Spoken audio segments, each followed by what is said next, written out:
This is Jonathan.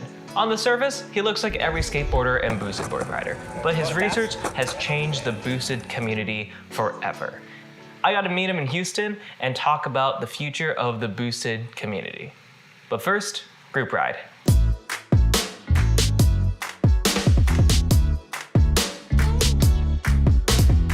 You see, Jonathan is from Switzerland, and I'm from Indiana. I've always wanted to meet him and thank him for publishing his research on how to reset the red light of death, for inventing the amnesia chip and making it an affordable preventative maintenance solution for boosted board riders around the world. I never thought I'd have the chance to meet him in person, and I'm happy to be proven wrong. I've never planned a group ride before, but since 3 out of 4 of us showed up, making 75% attendance, I see that as an absolute win. Also, like, all 3 of us were engineers. There's really only one thing for us to talk about if you just wait long enough. Here's the way that we see things now. The first problem that we see is range. Range on these boards, for what they are, it seems pretty disappointing considering that you can buy a entry-level board and get double the range easily. And our only option is to swap these out mid-ride with either screwing them on and screwing them off or using these clips. By the way, if you want these, I got a link down below. So the natural question to address range is how might we add more range to our boards? Secondly, which is also a battery problem, is that some of our batteries are getting old. Some of these batteries are manufactured in 2017, 2018. They're turning 4 or 5 years old, and they're still performing, but we know that there's a limited lifespan. So how might we replenish these old battery packs? That's another question for us to consider. Our third problem is that remotes are expensive, and it's easy to understand why. There are a finite number of remotes that are in the world right now. They are no longer being made.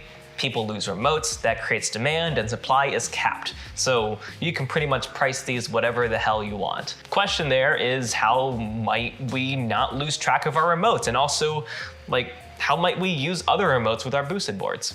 And the fourth thing to go along with that is that ESCs are expensive. You know, that thing that is pretty much the brain of your board? Yeah, for a similar reason of why remotes are really expensive, ESCs are also really expensive. There is a limited number of ESCs out in the wild. If yours breaks, someone out there has to be willing to sell theirs in order for you to get a replacement. I guess the good news from that is that they rarely die, but the fact is that they do die. And that creates enough of a problem that the market just kind of skyrockets in price for ESCs. So, question there for us is, how might we use other ESCs with our boosted boards? So, what do we tackle first? I first want to say that these aren't the only problems that we potentially face as boosted board riders, nor are these the only problems that we believe are worth solving right now. We're trying to just draw the sandbox to see what makes sense for us from an actionability and feasibility perspective, which we'll get into in a second. So if you do have another problem that you think is worth mentioning for you as a boosted board rider, definitely leave that down in the comments because I'd love for you to tell me more. So let's now sort these problems by feasibility and actionability. So feasibility is, can we do it? And actionability is, can we do it now? So basically anything involving the remote and the ESC is basically a no-go on both of these. If we look at it in both in a feasibility way and an actionability way, because it's not really that feasible right now because the research that we have is incomplete. And it's also not very actionable right now because even if the research was complete, we also have a global silicon shortage that could put a lot of supply chain wrenches, even if the research was 100% done. So we'll just put that in the bottom quadrant. Replenishing old battery packs with new battery packs is very feasible. Like, we can do it, but also we don't have a lot of spare good battery packs on hand that we can just plug and play. So actionability is kind of in the lower right-hand quadrant right there. So what about the last problem that I've mentioned earlier?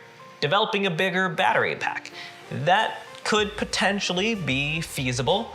The research on it looks pretty good right now. I went and test rode a prototype double XR battery, which gives you, in reality, double the amount of range that you would otherwise get in a normal extended range battery pack. It seems promising on the feasibility side.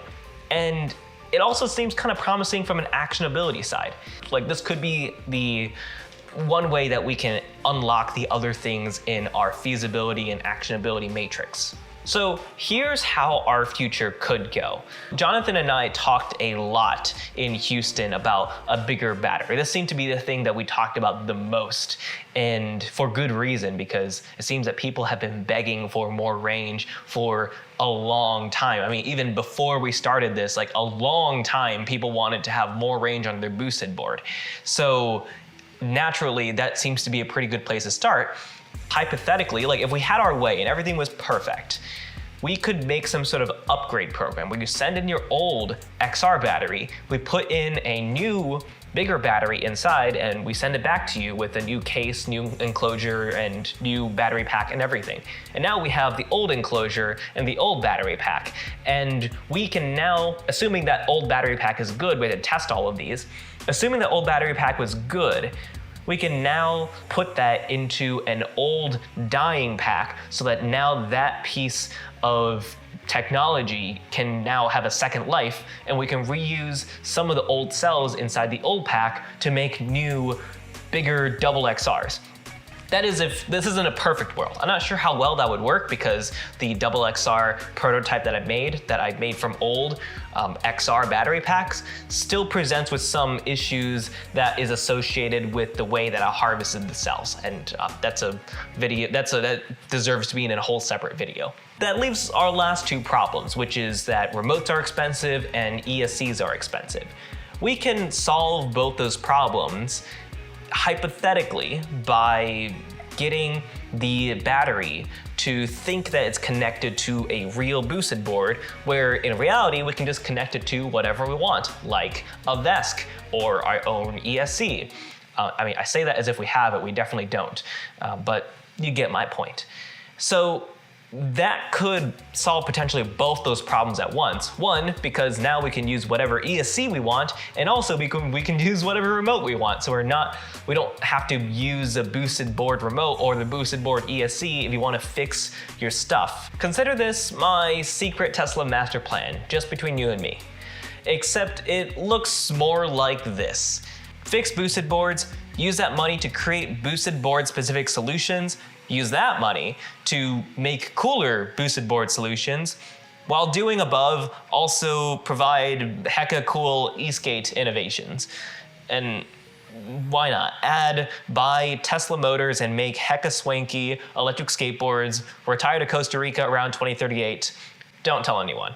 Actually, do tell everyone. I know this is kind of a weird thing of like telling you my master plan, but I'm telling you, like, it doesn't make any sense for me to keep any of this stuff close to my chest. I'm not as smart as Jonathan or Alex, the other dude that came to the group ride. By the way, you should check out his research. It's actually really, really cool. By sharing all this to you, the average boosted rider, you are now filled in that things are in development and moving forward. And if you just so happen to be smarter than me and have the resources to do so, you might beat me to market. And I invite that, not because I think I'll win. In fact, I don't think I'll win. I want someone that is like much smarter than me to win, because it means that the community wins, and not just the boosted community, but the larger e-skate community. Because I recognize that we have something very special as the boosted board community. There is no good reason why we should keep these boards alive the way that we do, but we do it anyway. And I have to believe that we can share the same level of love and care to the wider e-skate community. Thank you, Jonathan and Alex, for coming to meet me in Houston and just nerding out with me. I am sure that we will build some amazing things in our electric future. These are really early days for the electric skateboarding industry. And because we're early, we have a chance to build the industry that we've always dreamt of. I asked Jonathan what his dream board would be, and he pretty much described a framework laptop or a Prusa 3D printer. Of course, there are lessons to be learned from Boosted, and we intend to remember those lessons while also remembering what made Boosted so great and why we even continue to try to fix these darn things in the first place. And it's more than just the engineering, it's about everything. It's about you. I'm also really excited to be sharing my results with you about the double XR with you around Christmas. I know that's in a few days. I have not written the write-up yet, but it is going to come. And I just hope that you guys get some great value out of it. We can go to amazing places as a community, both literally and metaphorically. I know I've said it a lot in this video. We have a chance to shape this industry. I really mean that because this industry is so young, and that means that the slightest amount of change right now can mean really big changes for the future, and hopefully really big, good changes for the future. I don't want to pretend that my roadmap earlier is the only way of getting there either. We could add more problems. We could zigzag everywhere. I know that it's a way, but I know it's not the only way. And perhaps it's better that way, because sometimes getting there can be just as great as being there. As always, I'm David, your surgeon in residence. Ride safe and always wear a helmet. Oh, we should also have another meetup sometime. NYC Spring 2022, anyone? All right, ride safe.